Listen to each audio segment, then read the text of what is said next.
Yes, good afternoon, all. Sorry for the delay in the response. You all are welcome to the technical session 1B of 5th International Conference on ICT 4SD.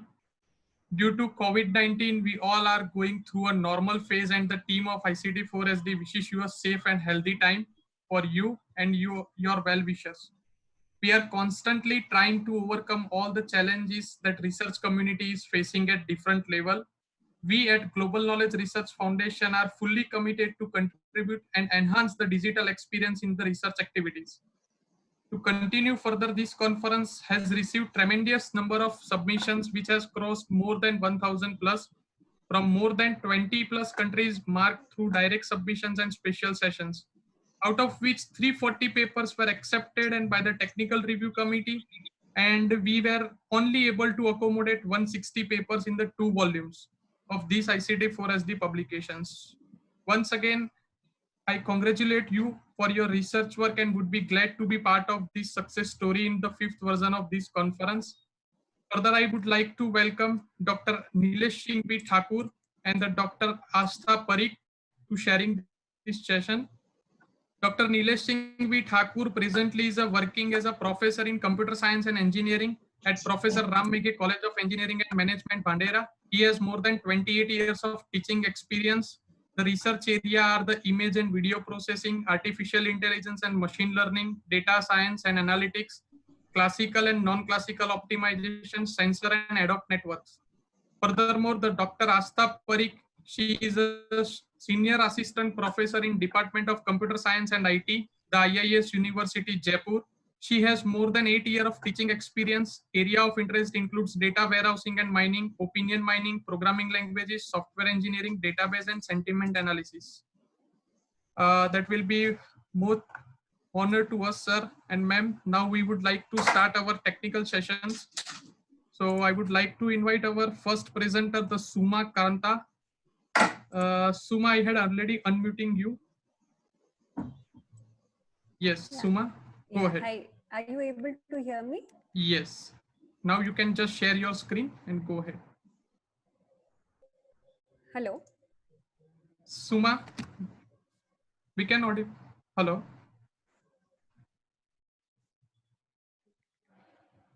Hello. Yes, you are audible, Suma. Go ahead. Okay.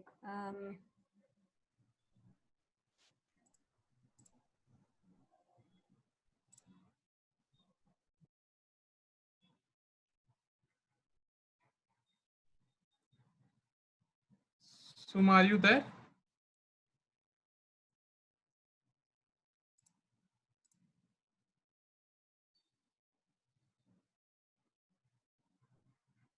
Suma K.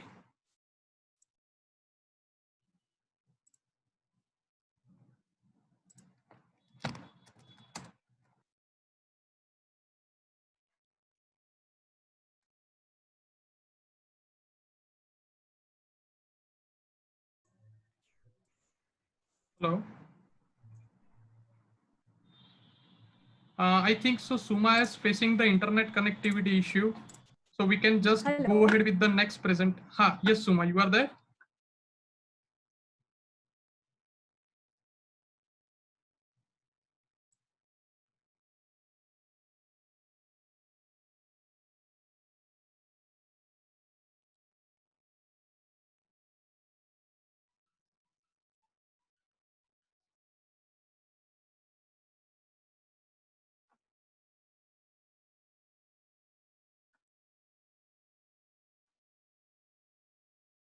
Suma, your screen is visible. You can go ahead with the presentation. Are you able to hear me? Yes, Suma. Okay. Thank you. Yeah. So I'm Suma, and along with me, co-author is Dr. Rajshekhar Murthy. We are from RV College of Engineering, Bangalore. First of all, I would like to thank the organizing committee and the team for selecting our paper and giving us this time to share our inputs. Yeah, so the topic that we have selected is augmented reality in visual learning. What we'll be going through is introduction, AR technology. Then we will talk about the related work, limitations and enhancements. And lastly, we'll conclude with some important points. Now, most of us may have come across augmented reality. It is one of the upcoming technologies in the area of IT, and it is gaining wide momentum and it is deployed in various fields. And now, with the current pandemic situation, most of the teaching methods are moving to virtual modes of learning. So, with this, mobile technology, internet technology, and communication network, it's playing a crucial role in connecting people across various platforms. So if we look at it, AR can help us in capturing laboratory experiments as well. We can build customized applications using AR. AR is one of the key technologies mentioned in Industry 4.0 as well. Educational field, especially STEM subjects, they can benefit a lot from this technology. So here I have just put up an equation. We have smartphones. Most of the higher education students have smartphones. There's internet cloud connectivity. And along with this, if we club augmented reality, it can give a rich learning experience in the field of higher education. We'll go through AR technology, the basics of AR technology. It basically blends the digital and the physical or real world. So this is where it is different from VR. If we look at VR, it is totally virtual, where you find various gaming options where everything is virtual. But in case of AR, it blends the digital along with the physical world, along with the real world. You focus your camera on, say, particular objects, and then based on object recognition, there may be digital objects overlaid in the real world. So AR implies supplementing real world surroundings with digital objects. Now, what's the main factor in AR design? The main factor is tracking and object invocation. Where do we track and where do we place our digital objects? There are various algorithms for this. You have marker-based algorithm, you have markerless algorithm, and you have model-based algorithm. As part of this paper, we have considered marker-based algorithm, where 2D patterns having unique patterns and shapes, they are placed on the real objects. So it's like you keep flashcards near the object that you want to study. When your camera recognizes particular flashcard, it will augment and it will put up digital objects on top of the pattern. Now, this is about marker-based algorithm. Machine learning methods can also be used for image classification and labeling. So this can act as a form of markerless algorithm. So following diagram, if we see, there are 4 main components when we consider marker-based algorithm usage. The camera of your phone, you have the AR SDK. SDK plays a crucial role. So we have SDK kits provided from various vendors such as Google, you have Vuforia. There are various other SDK kits that are available which can be used for experiments. You have predefined database. Now, predefined database, this comes in the context of AR application. And you have assets. Assets is nothing but what are you going to portray once the object is detected? What information you want to portray in the terminal? So as part of our project, we compared usage of Unity Vuforia as well as AR Core SDK. I will walk through the subject. On which subject are we applying AR? That plays a crucial role, where you want to apply your application. So I have experimented this basically for botanical studies. If you look at botany, there is a study of different plants. There are a lot of medicinal plants that are available in India. In fact, when I was going through the project, I realized that there is a National Medicinal Plants Board which has been set up by Government of India. There is a separate website also which captures details of various medicinal plants which are found in our country. So how can we benefit by using AR technology? AR can be used to identify and project more information about various plant species. Now, when it comes to identifying, that is where object recognition comes into picture, and portraying information is displaying botanical names, vernacular names, their family classification, order, native origin, and so on. These parameters play an important role in botanical studies. This is one of the websites. If you look at the website, it's really amazing. You have lot of medicinal plants that are available within our country and in each and every state. This site gives us the list of all medicinal plants that have been identified as part of Ayurveda and homeopathy. Now, I'll go from the subject analysis perspective to software perspective. Suma, last 2 minutes. Yeah, so from the software perspective, if you see, developing an AR application, it will require hardware in the form of flashcard. I have selected Vuforia platform and also done the field study for this. The main difference is Unity. In Unity, you have to have spatial relationship between objects. So we have tried to generalize this, and what we have done is we have used XML files which capture the information of various plants. So this makes the design maintainable and the software maintainable. The main, these are the snapshots related to the project. So you can see there is graphics mode, video mode. So in video mode, you can play videos associated with selected plants as well. So there are a lot of things that can be done as part of the application. You can apply third-party plugins like Lean. Then if you want to upgrade this to TensorFlow, that is where markerless algorithm can be applied. So overall, how I would like to conclude is, there are a lot of innovations in the area of deep learning. So that's where AR and ML can be combined together.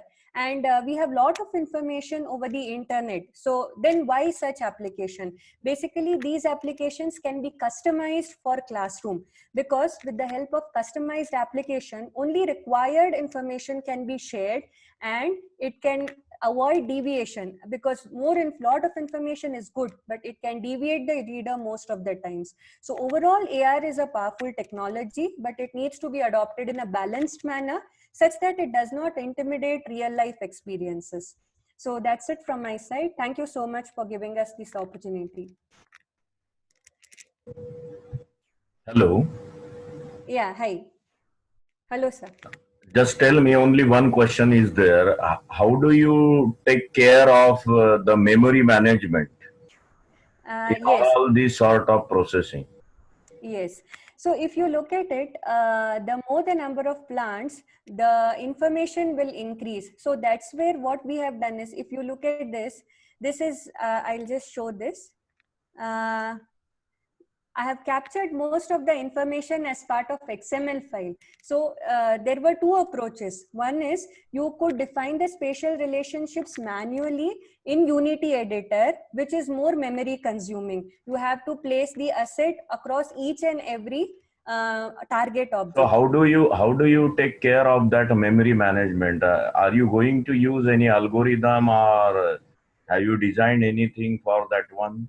Yes, we haven't designed an algorithm. That's where I have made use of XML file, and there's an XML parser, yeah, which will read this information at runtime.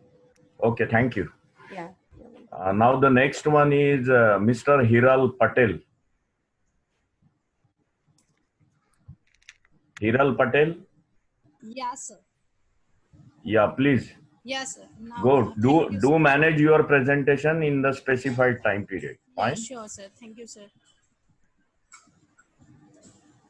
So now my screen is visible? No, not it. Yeah, visible. Okay. Please. Thank you, sir. Thank you, ICT. Hiral, just hold down. Yes. Thakur sir, we have another session chair of Ashta Parikh also.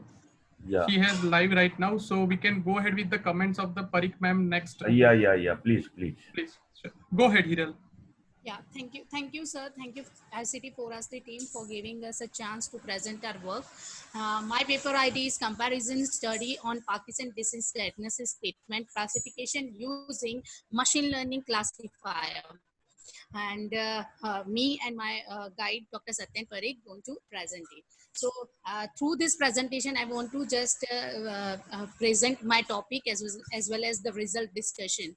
So the Parkinson's infection is a cerebrum issue that prompts the shaking and solidness and trouble with strolling and parity. So this is the medical portion. And here in this, what we are doing, we are gathering the data for the pointing that the infected people are just facing the problem, and that individual coordinated points are measured and that gathered as a data set. The different treatments are given to the infected people as per the level of the disease. The Parkinson disease is generally the neurological issue, which is one of the extreme risky and non-durable infection which happens at the distinguished or established age.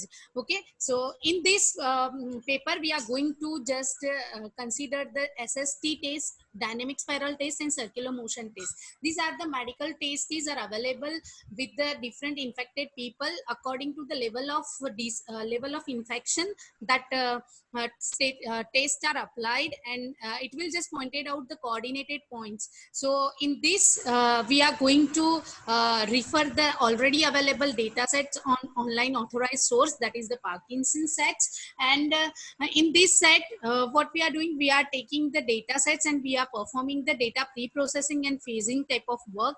Then we are going to perform the comparison analysis, which technique or which types of machine learning algorithm gives the results to classify the instances, the disease diagnosis test. Okay, so according to the literature survey, we have already referred the lots of literature survey. So some of the researchers gives the possibility that there are lots of works you can do in this Parkinson disease recognition, and they have also listed the number of ways or number of techniques to utilize in our work. Some of the user just define the, you can just recognize the word they are speaking. According to the frequency of that word, we can analyze the effect.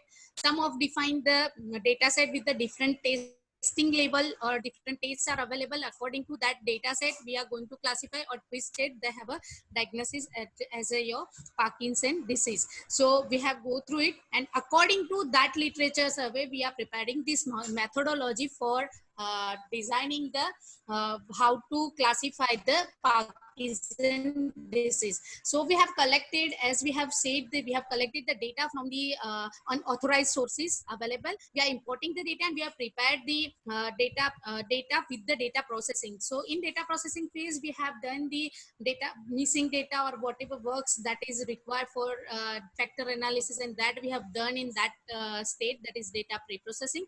Then we have created the data splitting.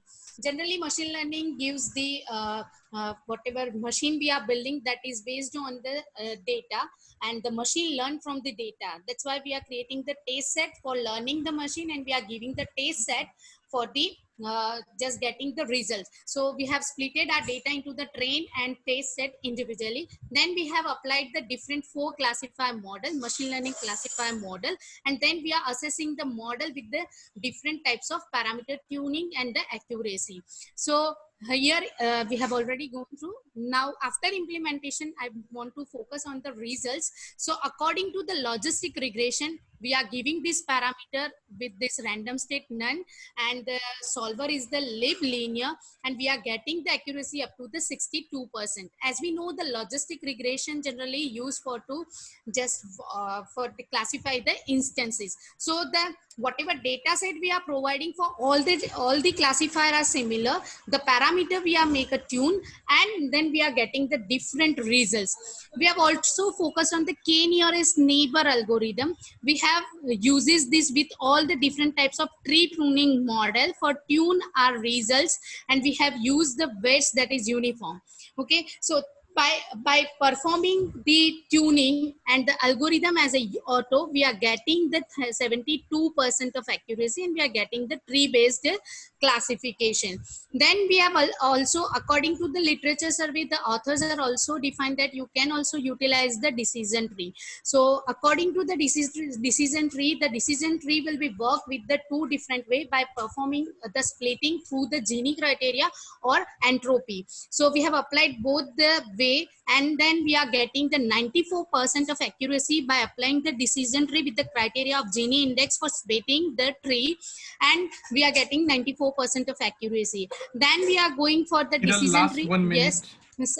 And we are getting the accuracy with entropy 93%, the little bit difference. And similarly, we have applied the support vector machine with the different kernel types. We have implemented these all in Python, and according to this result pruning, we are getting the best result through the decision tree with the Gini index. So And this is the tree we are getting with the different criteria, and we have given the points, coordinator points, and we are getting these results. And I want to just mention over here, by applying the different classifier as going through the different parameter tuning, if we are applying more criteria specific or more parameter tuning with our existing algorithm, then we'll get the more results. And as we know, the neural network gives the best results. So our next study, that is, we are going to apply these all data set, this all specific tuning with the neural set, and we want to implement the model, and then we want to check the accuracy of the model.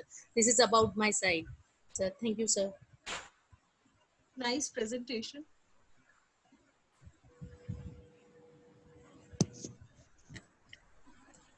Yes. Thank you, sir. Yes, Dr. Asta, are you going to ask her? Yeah, it was a nice presentation. Thank you, ma'am. Thank you so much. Good presentation. Yes, Thakur sir. Yeah, from my side, only one question. Which learning you adopted there? Was it supervised, unsupervised, semi-supervised? Sir, it's a supervised learning we are adopted for the classifier. fine. We have predefinedly available. Fine. Thank you so much, sir. Now the next one is Mithili Krishnan. Hi, sir. Are you able to hear me? Yeah. Mithili Krishnan, na? Yeah, my name is Maithili, actually. Maithili, yeah. Yeah. Okay, so I'll just go ahead and share my screen. Let me know please. once you're able to view it.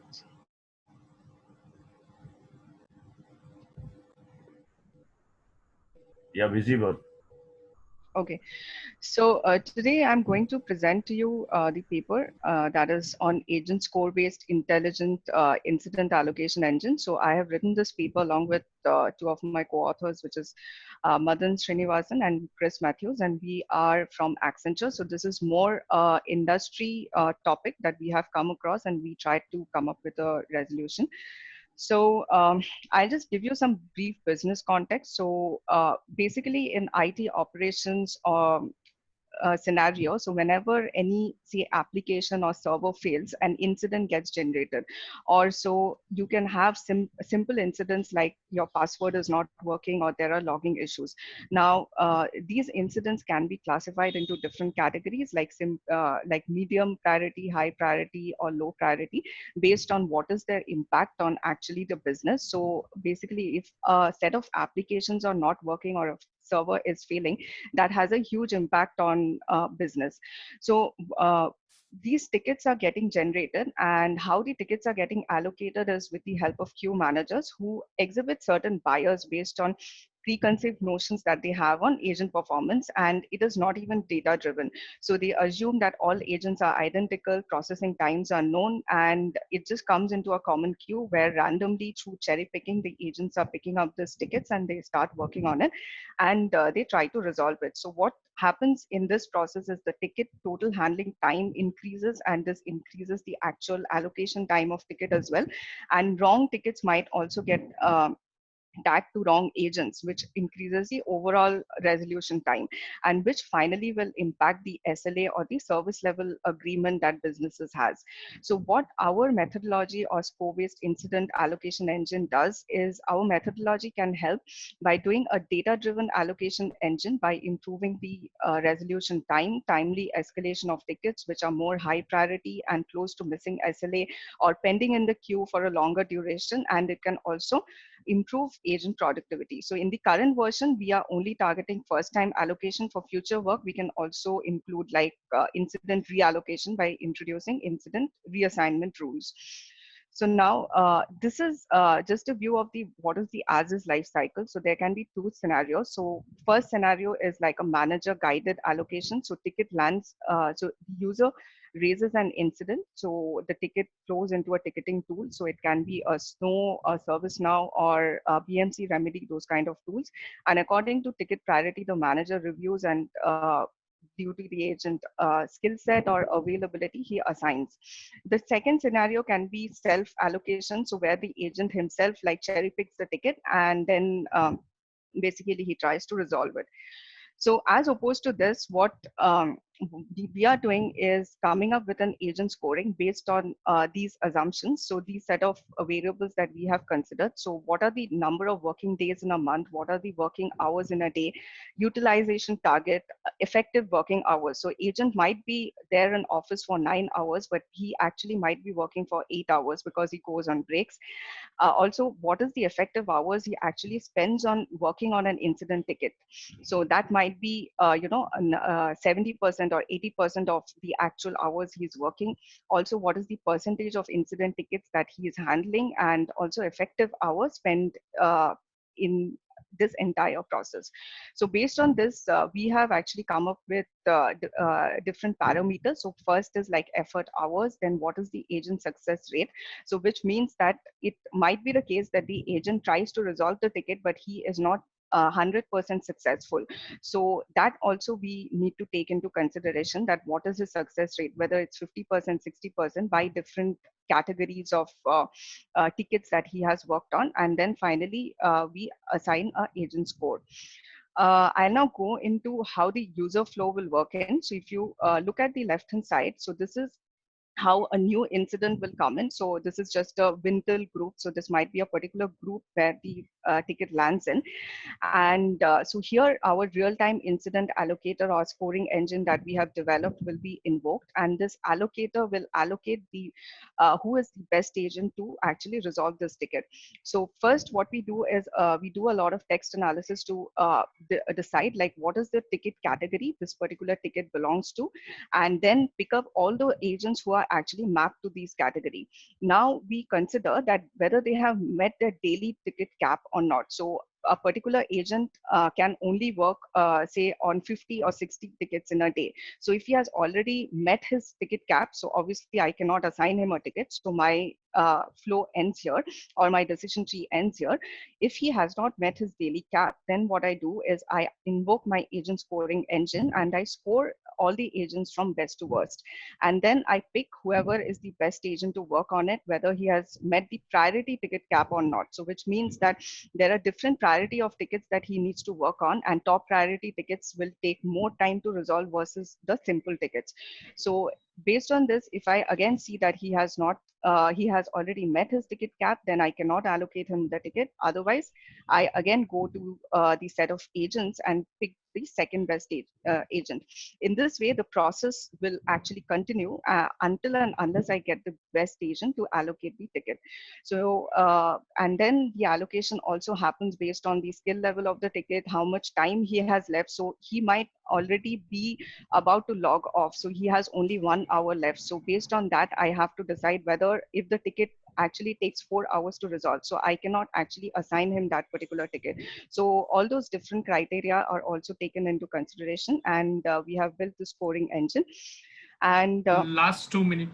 Yeah, I am almost done. So I'll just give you two scenarios. So how the automated ticket allocation works. So first scenario is where the workload is not considered. So you can see here, there are 3 agents here, and these are type 1, type 2, type 3 tickets. So here, since I do not have workload to be considered, so I can actually assign both the tickets to agent 2 because he has the least amount of resolution time.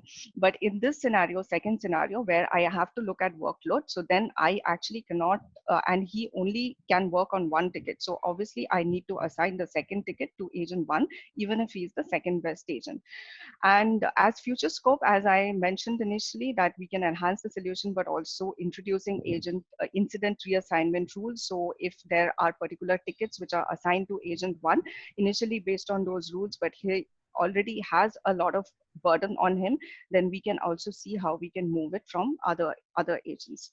Yeah, that's it from my end. And thank you, ICT4SD, for giving us this opportunity. And thanks, everyone.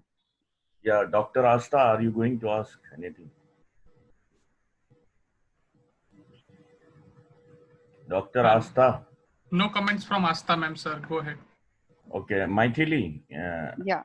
How do you take care of the handshaking? Handshaking. Okay. So basically the handshaking happens automatically. So it is a real time or a near real time engine. So No, this, I mean okay. to say that of course you would like to go for minimum handshaking, is it?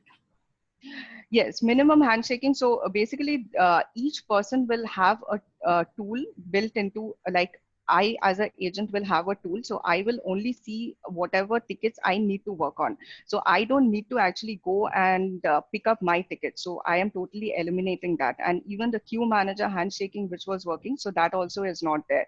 So Okay, I will and just have an application and the ticket comes in and I will just work on it. So that's how, okay, yeah, it which works. algorithm have you used? Any algorithm to analyze the tickets? So no, this is mainly rule-based and decision tree-based. So I mean, like we have used How decision many tree. rules you have designed? I mean, like there are lots of rules because it depends on ticket category. So there is like thousands of rules like which are Okay, actually built in the application. last Yeah, question. sure, Now, last question. sure, sir. Was there any issue of deadline? Uh, Deadline in Because the you sense. are going with the priority, you are going with the priority, is it? Yeah. Yes. And might be Yes, there is yes, the yes. issue of deadline. Exactly. So I mentioned that SLA is obviously, that is also one of our parameters. Like we have to consider, like if I only have 1 hour for the agent to work on, but the deadline is 4 hours, then I cannot, even if he is the best agent, I cannot assign him the ticket. So then I have to again go through that entire algorithm that we have developed, like decision tree that we have developed to look at who is the best agent and who has the available time to actually work on it. So that is incorporated in our Okay, process. thank you, thank you. Thank Yeah, you very thank much, you. Maiti. Yeah, thank you so much. And the next one is Mr. Ganeshan, M. Ganeshan.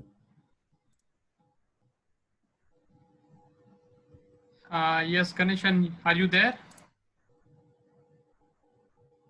I think he is not there. I am trying to unmuting, but I Hello. haven't yes, Ganeshan. Yeah.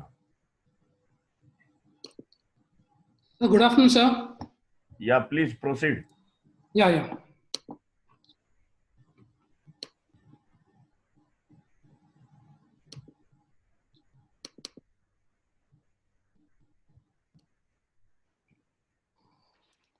So, good afternoon to everybody. Myself, Ganeshan over here, and the co-author, Vigneshwaran. And we have done a survey paper on a survey on DevOps techniques used in cloud-based IoT mashups. And the introduction for the day is, we know that DevOps has been ruling the IT world. And we can't think about the IT world without DevOps in coming days. And there is one more IT word which is capturing the whole world is your IoT. So actually IoT and DevOps are closely related to each other. And the IoT has reached to this level, I can say, because it is mainly because of the more development and research work which is going on in DevOps technologies. So this research was being basically done where we can combine the IoT architecture and the DevOps architecture, where it can minimize the manual errors and given availability of your IoT devices for any instance of time. So this there was a survey which has been done based on this. The survey was basically done based on there was a statement from Google. Google has predicted that IoT devices to overtake non-IoT devices by 2025. So everything, whatever we are going to use in the coming days, is going to be completely IoT devices. So we'll be having an IoT architecture which is very much massive in coming days. So it is very much difficult for human beings to control over it. So we are coming across a DevOps technologies which has been developed. There are many DevOps technologies which has been provided by the cloud providers, from AWS Web Services to Azure.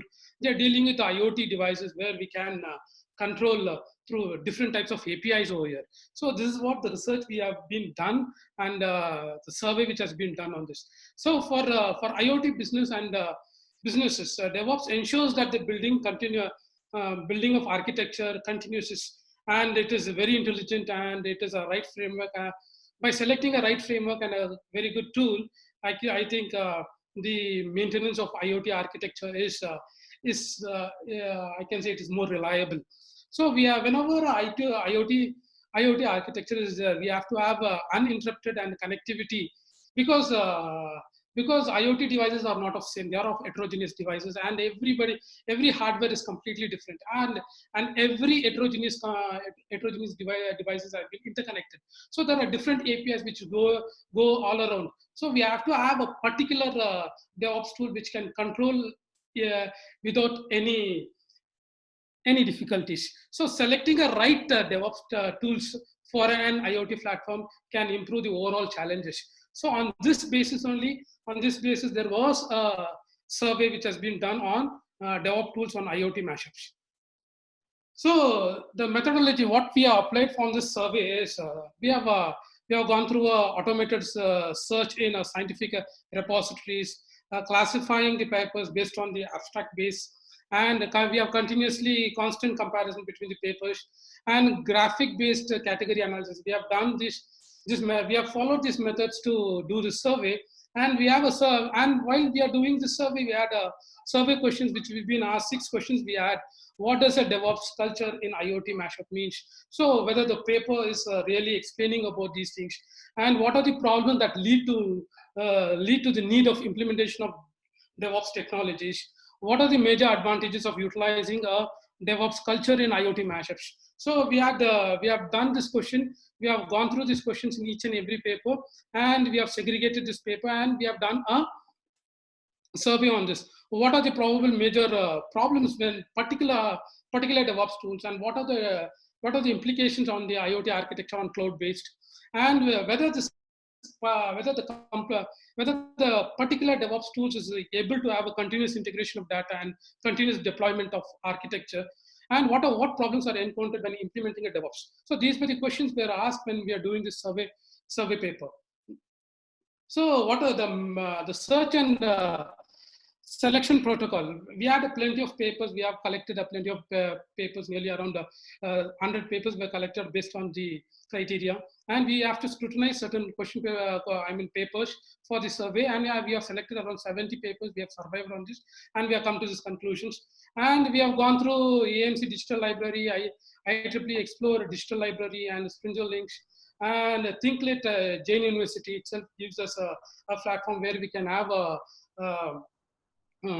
open field to analyze the different types of technologies, and we have considered the title of a paper based on this. Whenever a title or abstract contains DevOps and IoT mashups, we have considered those types of papers, and papers must be published in journals and conferences, and workshop papers were not actually considered on this survey paper, and we have taken papers which must be written in English, and papers must at least have 3 pages. These were the criteria, these were the protocols where we both followed while doing the survey paper. If a paper was discussing DevOps particularly or challenges of a specific country, we usually consider it as a core paper. And if the paper is primarily centered to a single tool and does not discuss, it is only concentrated on tools. It explains only about tools, but it does not actually explain the process of the DevOps. We classified it as a relevant paper, relevant papers. And if a paper had been extended or more citations, only for those we have considered as a relevant versions, and it's a core paper, whereas others we have referred it as an relevant papers. Last 1 minute. Yes. Yeah. So after doing this survey, we had key findings. These were the key findings what we done in this survey of these papers. So we have done a cloud IoT providers like Amazon, Azure, and Google. And we have taken these parameters of network protocols, data store, push out, geo, and binary large objects, trigger. So these are the parameters we've taken and we have analyzed it. And survey of IT mashup securities. And we have done what are the securities where IoT mashup is required for particular DevOps tools.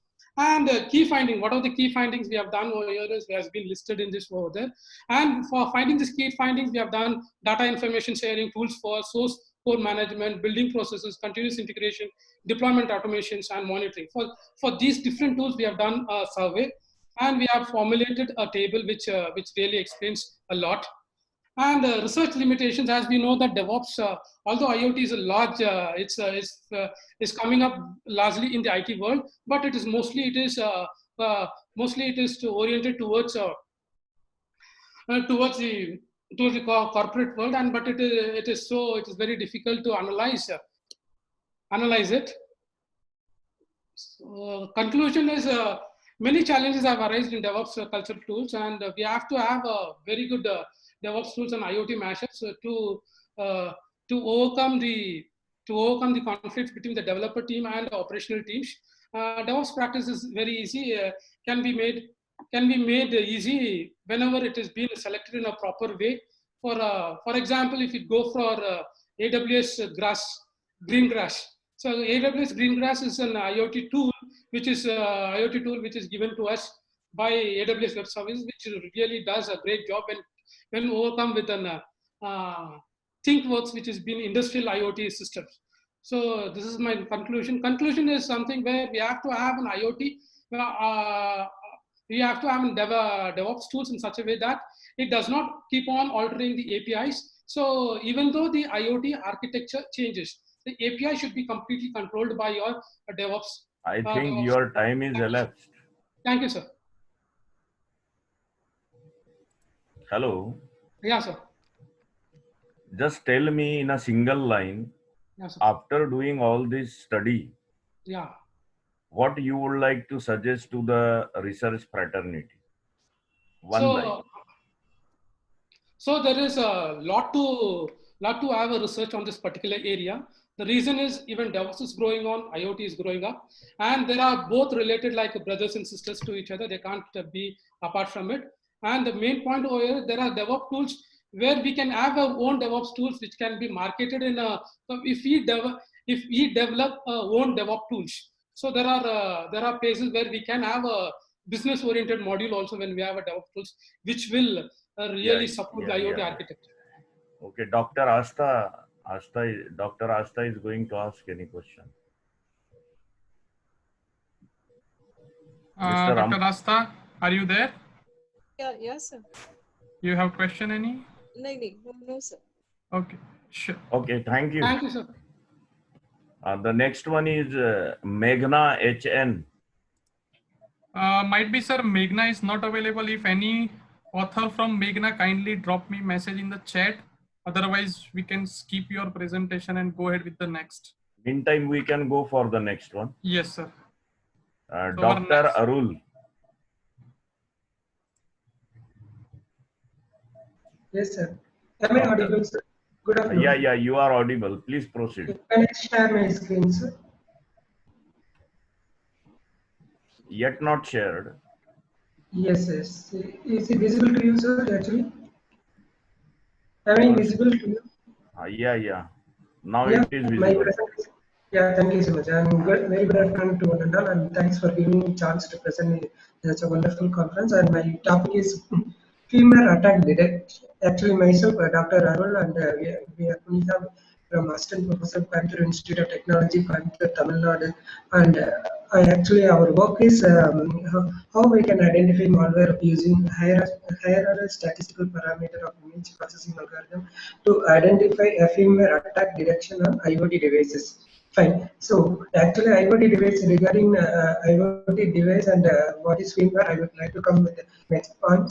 Now I would like to tell what is malware first of all. Malware is nothing but actually it is look like a simple program only, but it will do the malicious activity on your side. Say for example, if you are attacked, if your software got attached with a simple piece of code, actually that code also look like a same normal code. It will attach with your process. That if suppose it can have a chance to run on your machine, then it will take a control. How it will take a control means that piece of code will send some information to the hacking server. That server will now be then able to drop some information on your machine. So this is the thing will happen while you are going with attack this software on your machine. So that we have to identify, that is what a malware. Malware is nothing but a simple piece of code which is attached on your process that may be chance to have run on by your own way. So it may try to contact with the hacker server, then it will drop some information. Fine. So this is what malware. Why we have chosen on IoT services. Right? Of course, last presentation also, and the person said that there are any number of IoT devices are nowadays trying to connect with cloud platform to fulfill their user needs. So IoT devices are plays a major role in the world for forthcoming years also.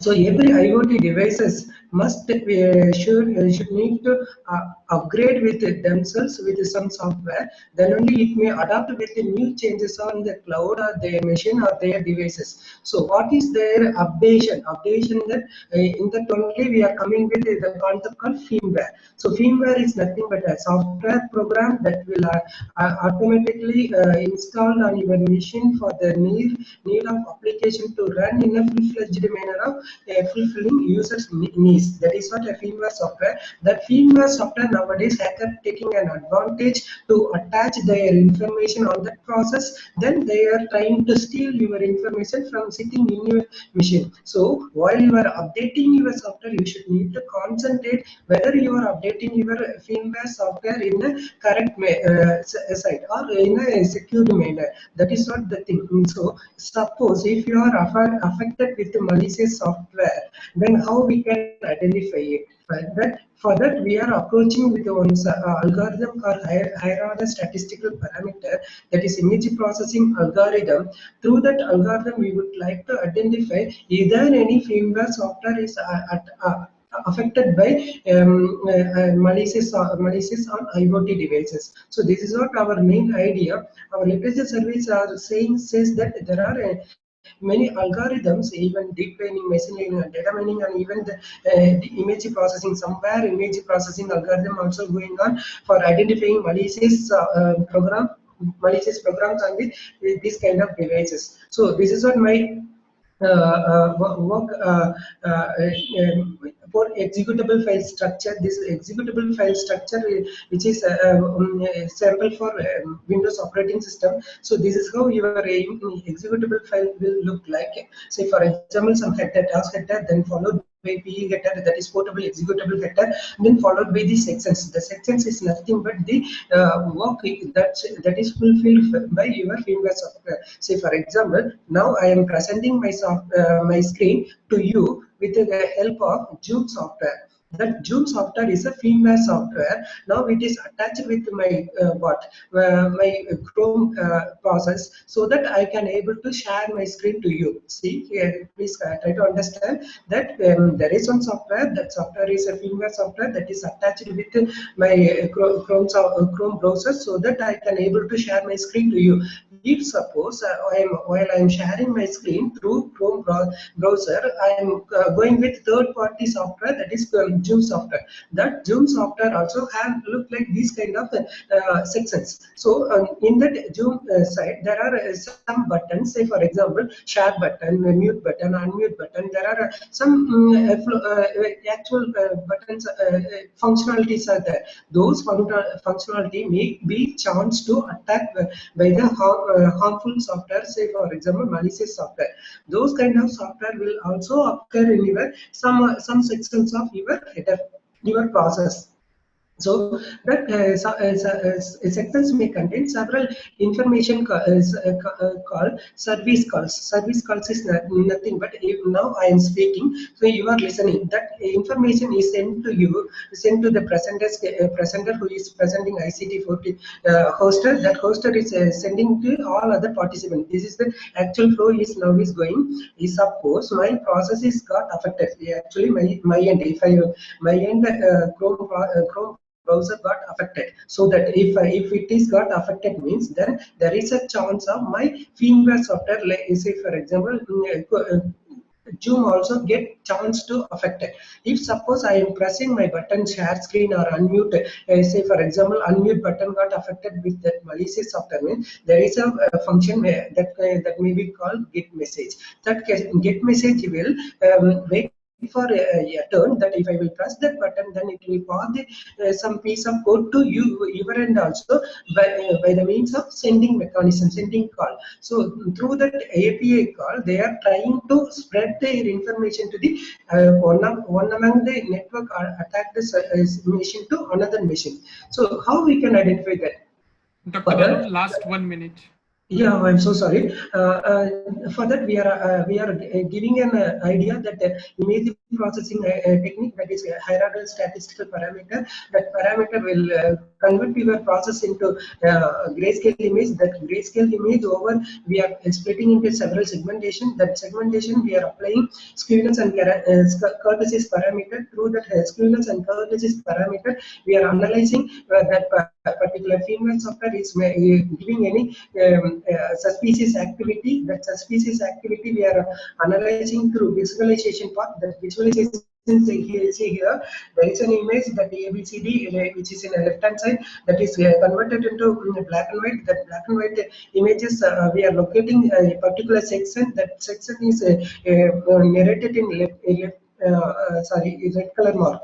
That is what here I am showing in my section. See, please give me a minute. This is what the section. This section contains this kind of information: get message, translate message, network activity like this. That is what we are identifying here. If suppose that kind of information is available in your image, that will be identified by our approach. If suppose that kind of information applicable on your image, actually image processing is a technique that is applicable on the zeros and ones data. Actually your every runnable executables are in the form of zeros and ones, so that there is no performance issue come over here. Once your process is ready to run, it is in the form of zeros and ones. So there is a conversion between process to image is very easiest. So performance, there is no delay. And we are producing we were compared with several different kinds of malicious like Mirai, select backdoor process. So we identified some results set. That results said that there is still firmware software are giving more chance to attack on the IoT devices. And hope I took a long time. And if there is any question, you can please. Can you please explain the comparison table once again? Comparison. Can you able to see my screen, ma'am? No. Is it visible to you? No, Dr. Arul. Again, you can share your screen. Actually, Yeah, it's yeah, not the same. one second. Yes. Is it visible to you, ma'am? Yeah. Please. Please take a look at this particular. Actually, my algorithm for identifying Mirai, I have took 64 Mirai files and I applied a HSV technique with comparative with a GUI system and Roger. We were identified that 59% of 59 files we were identified with 92.18%. Related to other files, we were identified 81, 80, 82. Like that, different scales we were identified. Why these kind of different scales means every file, every malicious file will change its pattern on the machine dependent. Please try to understand. While you are going with different kinds of devices, that particular file will stimulate their performance in a different manner. So that while we are applying our technique, we have to concentrate on the patterns what we are taking for analyzing. Yes, please. Okay. Yes, Thank you. is there any other questions? Yes, Mr. Ganeshan, Dr. Ganeshan. Here. Just tell me where you will deploy this complete mechanism. Yeah, that is a very fine question. The thing is, normal antivirus, if you are going with your antivirus software. Okay, sorry, I took your name. You are Dr. Arul. No problem, sir. Actually, where I am deploying means wherever this particular firmware affecting firmware installation or upgradation or firmware related work is going, there we were developed malicious No, program. just tell me whether you will deploy it on the IoT device or at some other place. Your mechanism. Yeah, my mechanism can apply on the IoT device too. But while you are installing, you have to under that file may be quarantined. Okay, fine. Thank you. Yeah, thank you, sir. Yeah, the next one is Maumita Kabir. Maumita is there? Yes, I had already Yes, sir, unmuted. I'm here. Yeah, Can please you hear me, proceed. sir? Yeah, you are audible. We are listening you. You please start your presentation. Okay, sir.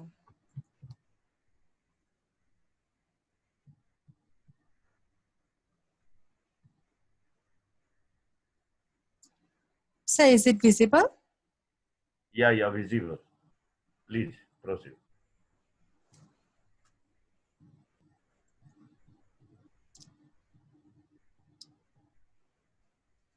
Okay.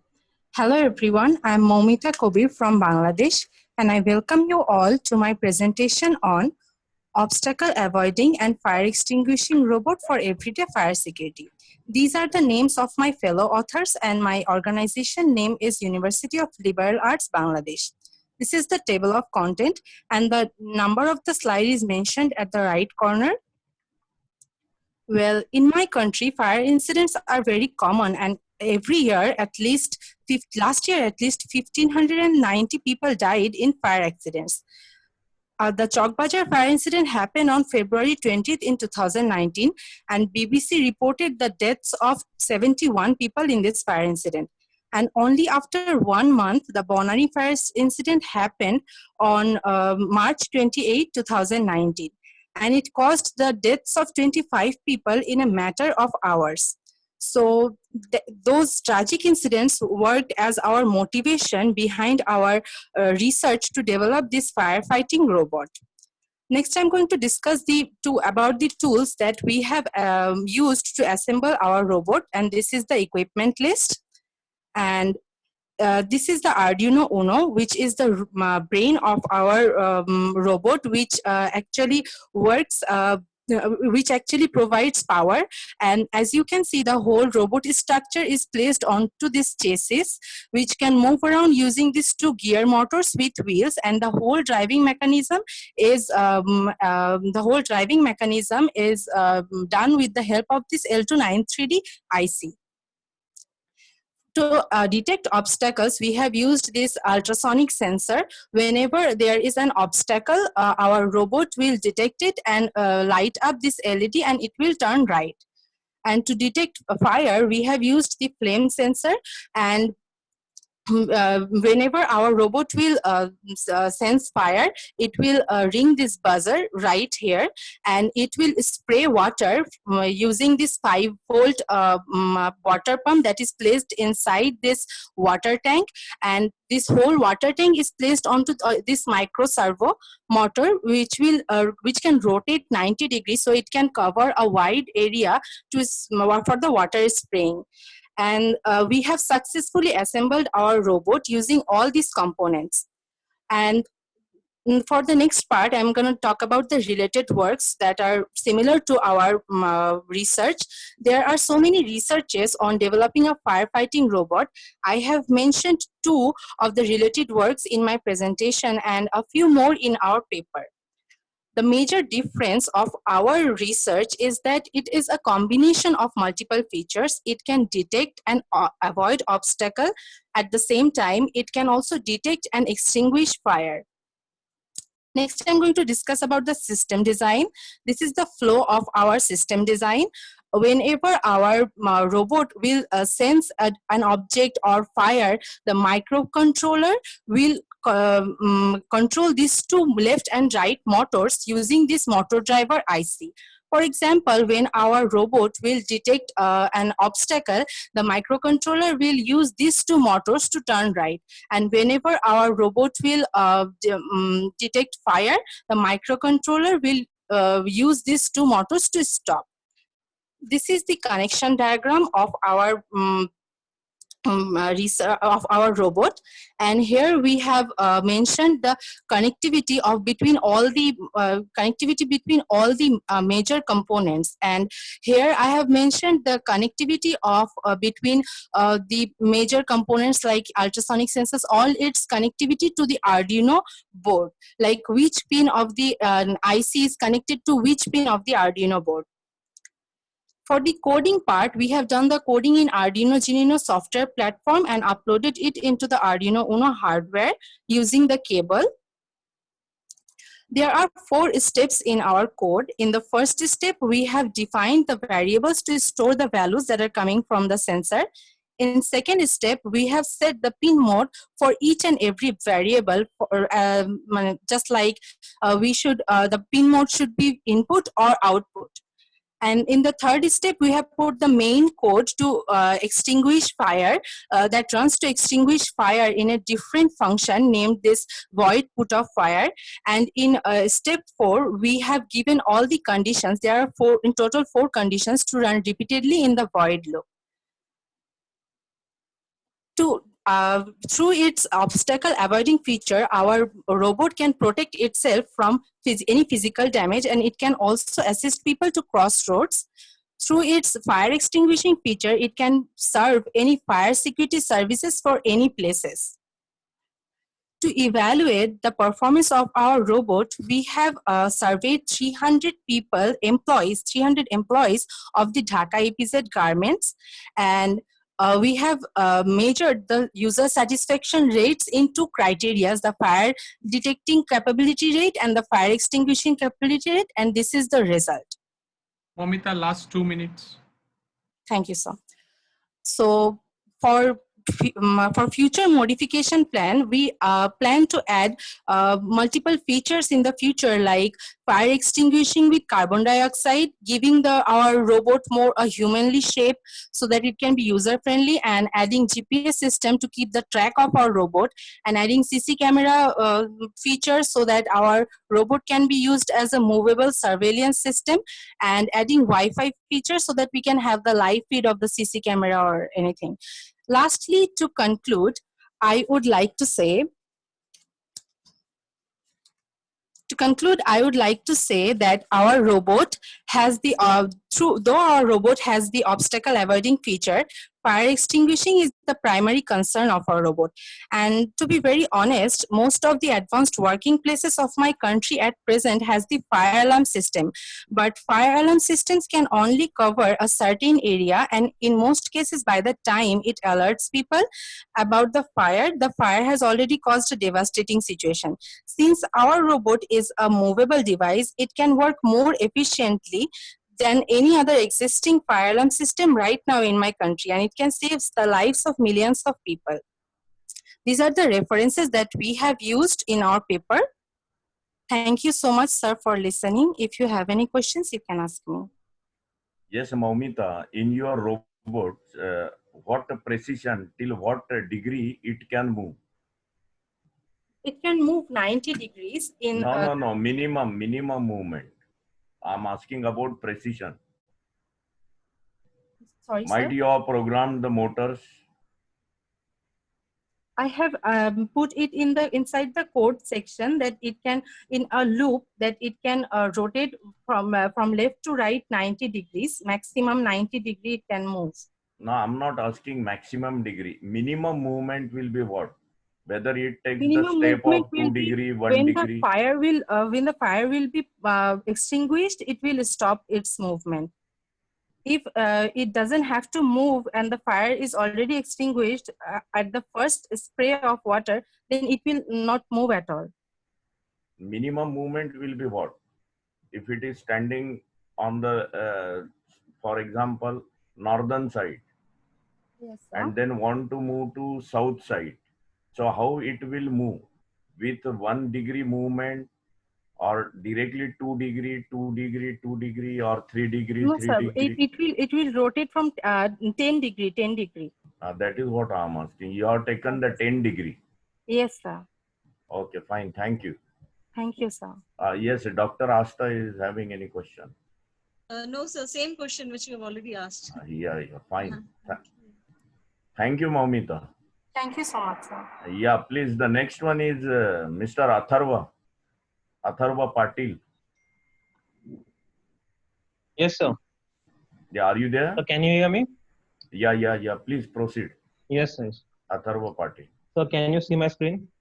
Not yet. Yeah, now visible. Now visible. You can proceed. Manage your time properly. Yes, sir. So good afternoon to the committee. This is Atharva Patil presenting the paper Design Lower Limb Exoskeleton on behalf of the group. So beginning with the introduction, the paper focuses on the design and process simulation.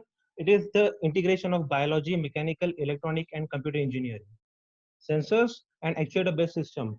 Actually, the system consists both the integration of sensors and actuators, which will be operated by a controller. So it will be discussed further. Single limb focus system.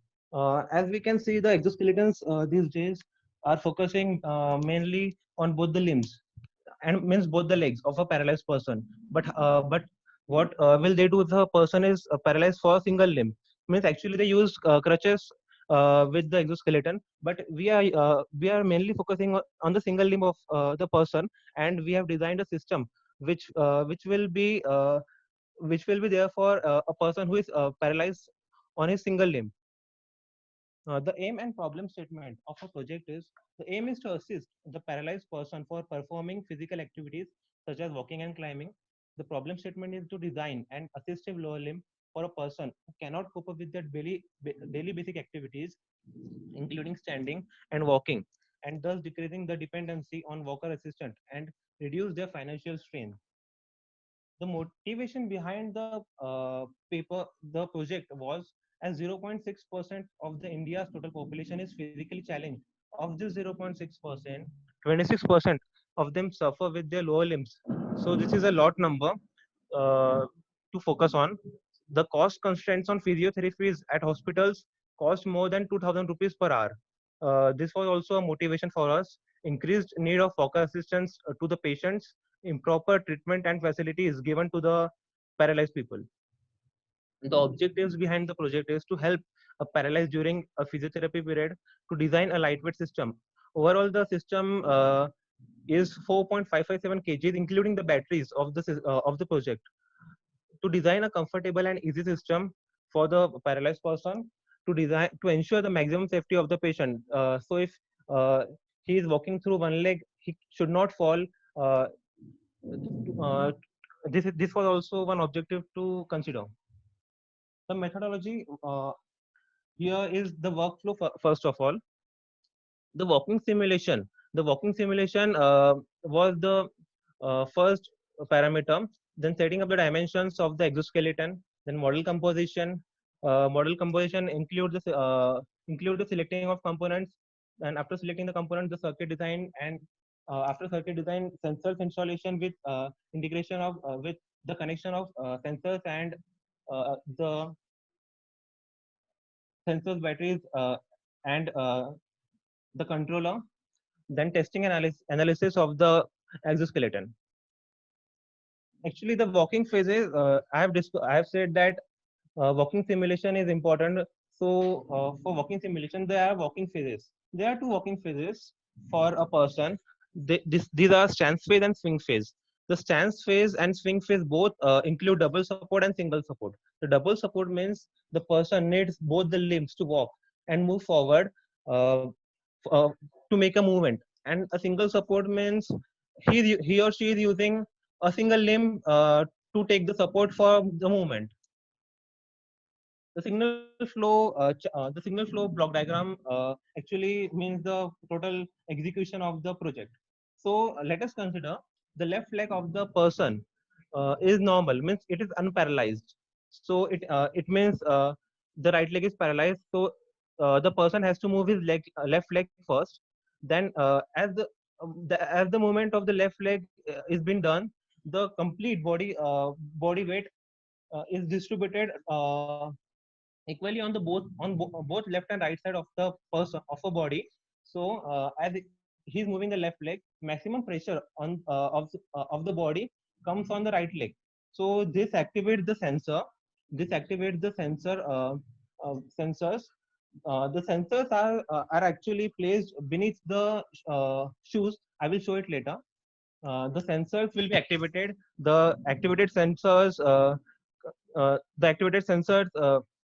will give the readings to controller. The controller will take the readings from the activated sensors and send signals to linear actuators. The linear actuators are being used for the motion. So linear actuator the controller will process the signals, and the right leg movement will be possible from this. The 3D model simulation. So this is just a CATIA simulation video. I will show you.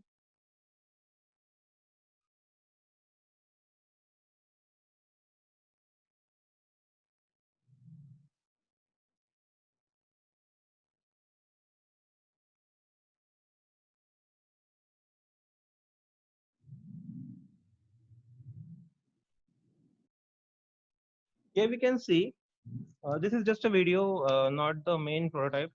Here we can see the linear actuator is being used for the motion, and the sensors will be placed beneath the foot, means in the shoes of the person. So the maximum pressure of the person can be applied, and the sensor should get active, should work properly, and send the signals to the controller. The results. The results include the graph of resistance versus force. The resistance was considered in mega ohms and force was in newtons. So here we can see this was the reading. This points means the readings of the force was resistance versus force. So here we can see as the force is increasing, the resistance is gradually decreasing, and with the gradual decrease of resistance, we have set the triggering point as 5 newtons. So 5 newtons is the weight of the person falling on a single limb which is paralyzed. So when the weight exceeds this point, the motor will be turned on and will be working until the point. Till then, it is not until one stance is completed. So this force versus resistance versus force graph shows one stance of a person. Last 1 minute, Atharva. Yes, sir. This figure 2 shows speed versus load and current versus load. Actually, the speed versus load and current versus load graph shows the technical graph of a linear actuator, which is 150 millimeter of stroke length, and its speed varies from 15 to 20 millimeters per second. So as the load on the linear actuator is increasing, so this we can see the speed is slightly being decreased. So what I meant was from 15 to 20 millimeter per second is the speed is decreased when the load is increasing. So as 600 newtons is been applied, so the load decreased, and so on till 1200 newtons. And similarly for current versus load, current is in amperes. As the load is increasing, the load on batteries also increase as it is drawing more current from the batteries. Future scope. IoT based model which can include Bluetooth and Wi-Fi for controlling exoskeleton. Actually, we are using a Node MCU as controller in this, which works on ESP8266. This is a Wi-Fi module. We could have used Wi-Fi, but now right now we just focus on the concept, and the double limb paralyzed system, which with variable sizes, which can be adjustable, also can be implemented. So it is like this. This is just a 3D model. It can be resized and used for various age group of people, like for a small child or a young person or an old man. Any questions?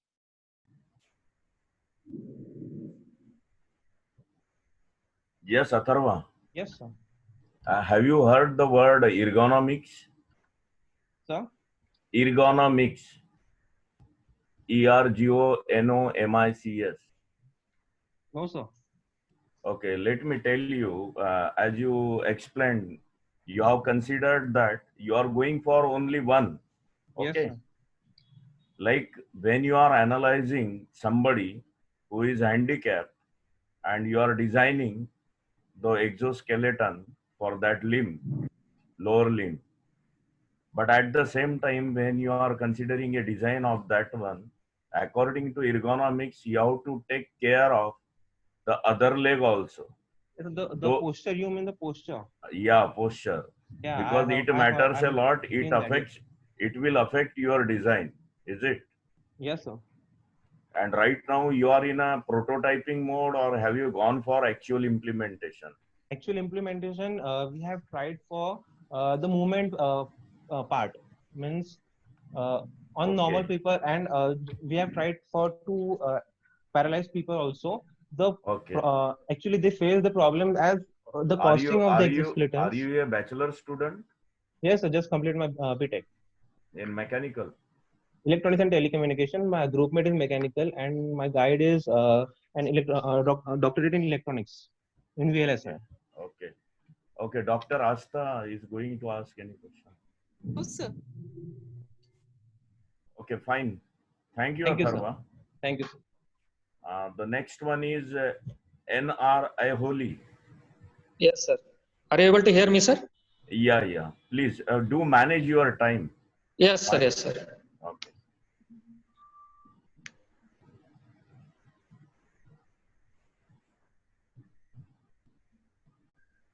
Your presentation? Yes, sir. 1 minute, sir.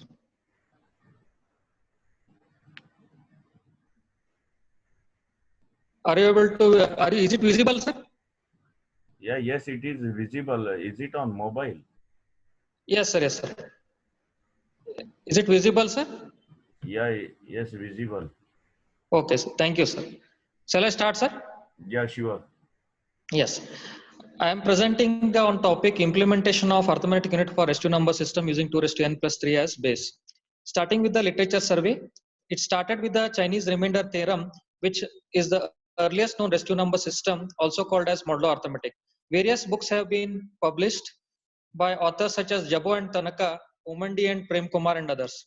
And they have concentrated on basic operations of addition, subtraction, multiplication, and division using the basis 2n, 2n-1, and 2n+1.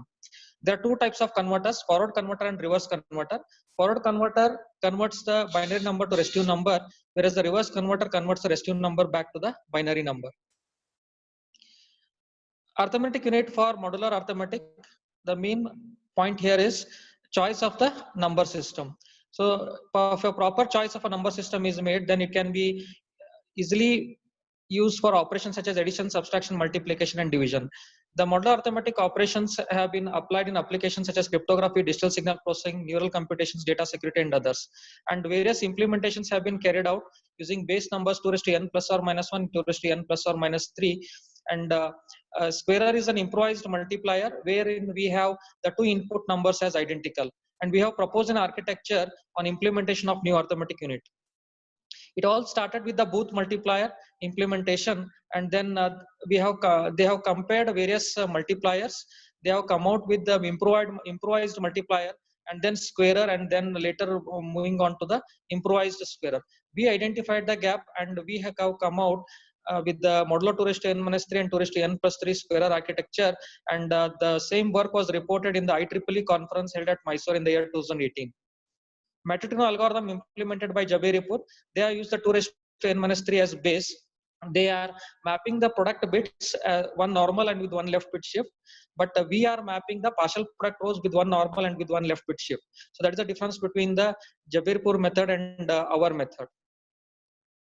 Squarer example here, I have considered the input number 17 and the square of it is 289 to the base 10. Then modulo 2n-3 squarer modified a Matutina-Jaberipur method. Here, the left side which is shown is the conventional method. The right side which is shown is the modified Matutina-Jaberipur method, which is our work. So every partial product row is mapped one normal and with one left bit shift. So this is continued for all the rows. So finally we obtain the sum. Again, if the bit is beyond n bit, we map it one normal with one left bit shift. So the final answer, whatever you obtain, is similar to that obtained using the conventional method. This is the proposed modulo 2n+3 squarer. The observation is that the input, if the base is 2n+3 greater than 2n-1, then we require n+1 bits to represent the input number. The subtraction is carried out using 2's complement method. And the partial products in computation of squared number are generated by shifting the number to the left, multiplying the number by a factor of 2. Approach that we have employed here is the modular arithmetic distributive property, that is y mod n is equal to a plus b mod n, that is equal to a mod n plus b mod n, the whole mod n. So which allows for reduction in size of the number and allows for faster computation as compared to that of the direct computation or the remainder using an integer division method. Modulo 2 raised to n plus square 3 square continued. So this is the input number we have considered is 101 to the base 2. 101 to the base 2, that is 5 to the base 10 here. So the square of this is 25 to the base 10. The partial product rows that we are saying is 5 into 1 mod 11, that is 5, 5 into 4, 20 mod 11, that is 9. So this 20 mod 11 is implemented as 20 added with 2's complement of 11. So this is carried out, and then we add it with the previous row, that is 5. And finally, whatever sum we are obtaining, again that we are taking the modulo 11 to obtain the final sum, which matches with that of the conventional method. So considering the 4-bit squarer using modulo 2 raised to n plus 3 base, we have considered input number 13. And this is the table which shows the range for 2 raised to n plus 3, 2 raised to n plus k and 2 raised to n plus k plus 3. The difference we are seeing in the last row, that is 19 minus 16 is 3, 38 minus 32 is 6, and so on. So 4-bit squarer, that is, these are the partial product rows. 13 mod 19 is implemented as 13 mod 19 is implemented as 13 itself. 0 mod 19 is 0 itself. So 52 mod 19 is implemented as first we obtain, as 15 is in between 32 to 64. First we take 52 mod 32, we obtain 20. Then we subtract 19 minus 16, that is 19 minus 16 is that is 38 minus 32 is 6. So that is 20 minus 6 will be 14. So the same process is carried out for 104 mod 19 also. So this is the algorithm that we have used here. That's what I explained. This is for the different various partial product rows. And the final sum, whatever we are obtaining, again we are taking the modulo 19. So that is 26 plus 10 mod 19. So that is 26 mod 16 is equal to 10, followed by subtraction. So that is 10 minus 3 is equal to 7. So again, when we add them, 7 plus 10 mod 19, it will be 17 itself. These are the simulation results of the proposed algorithm. That is the device utilization summary and the simulation results of the proposed algorithm. Here we have shown the RTL schematic of the 8-bit proposed squarer. These are our references, publications. Thank you.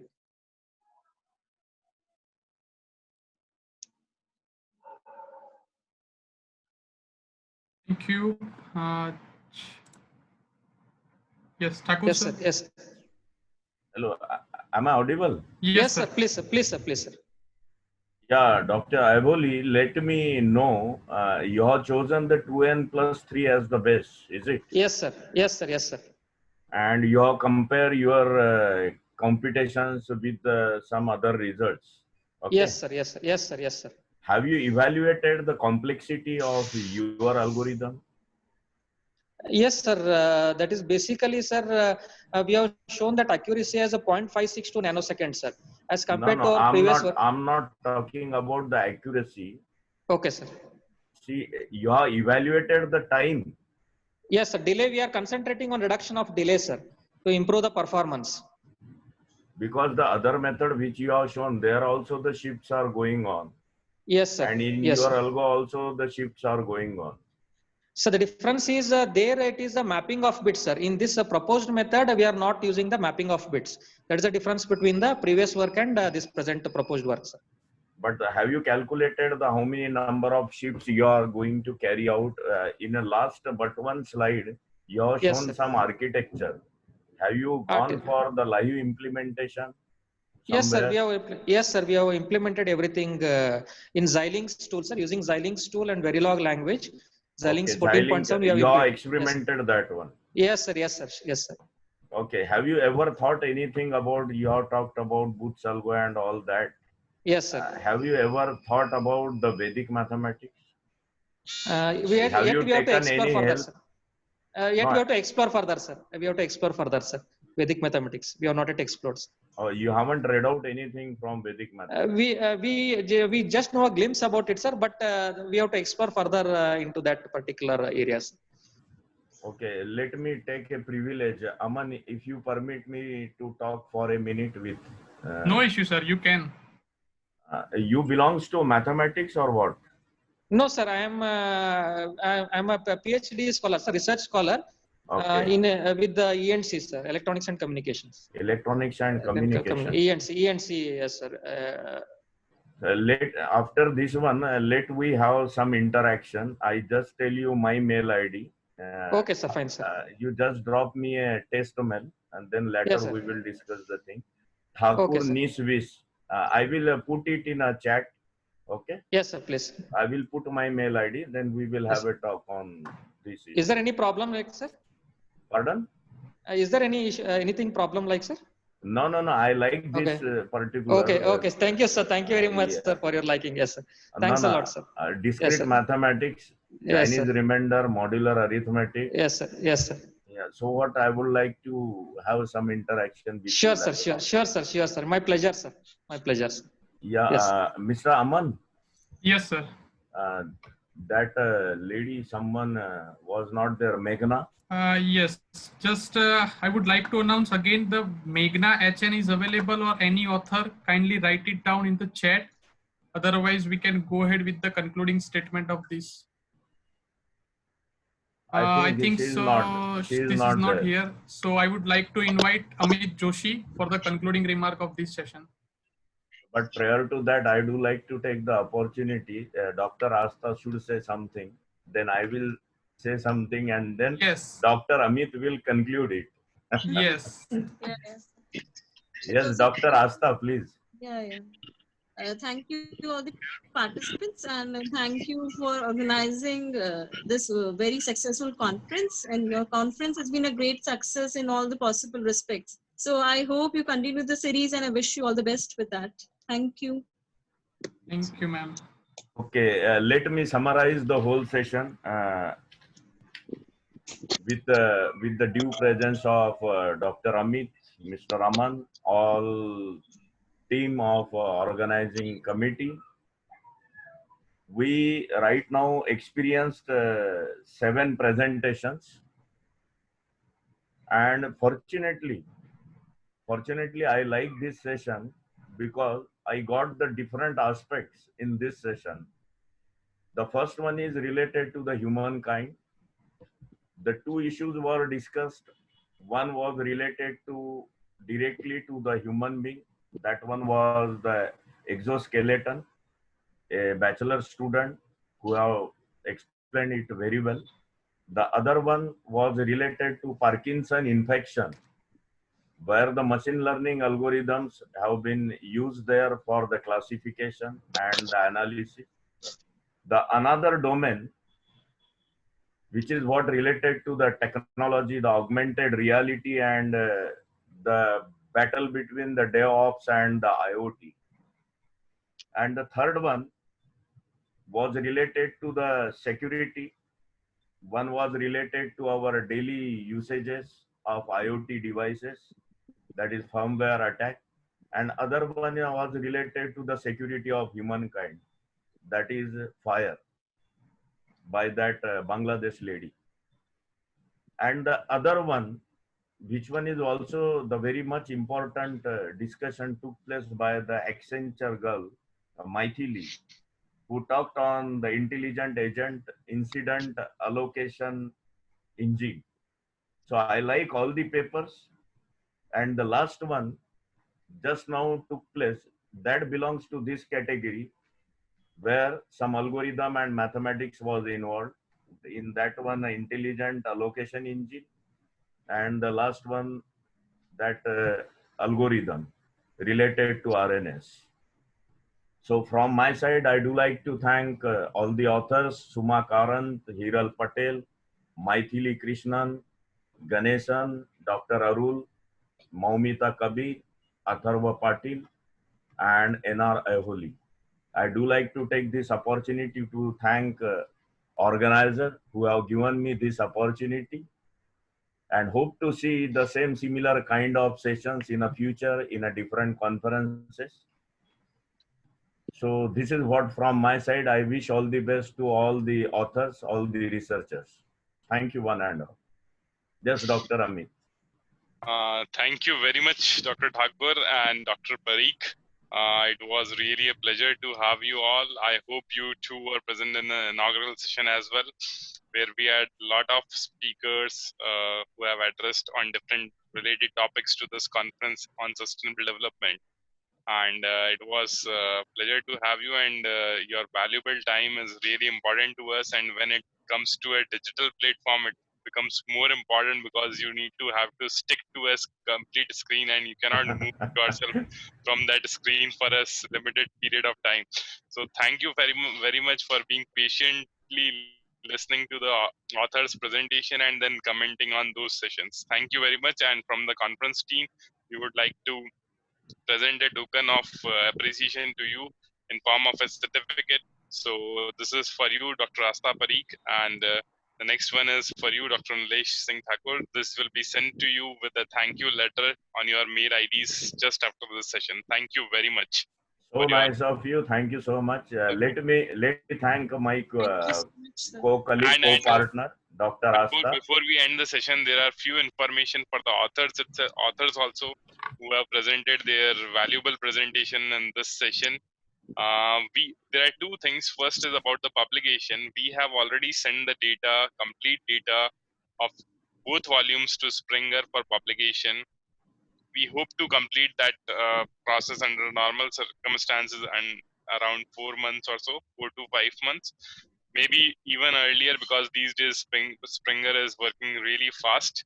So we hope all the best for that. And if in between there are any queries from you all people, we will definitely write to you and we will get an update from you on those papers. Secondly, for you also, certificates and your thank you letter and your payment receipt will be sent to you just after the session on the mails.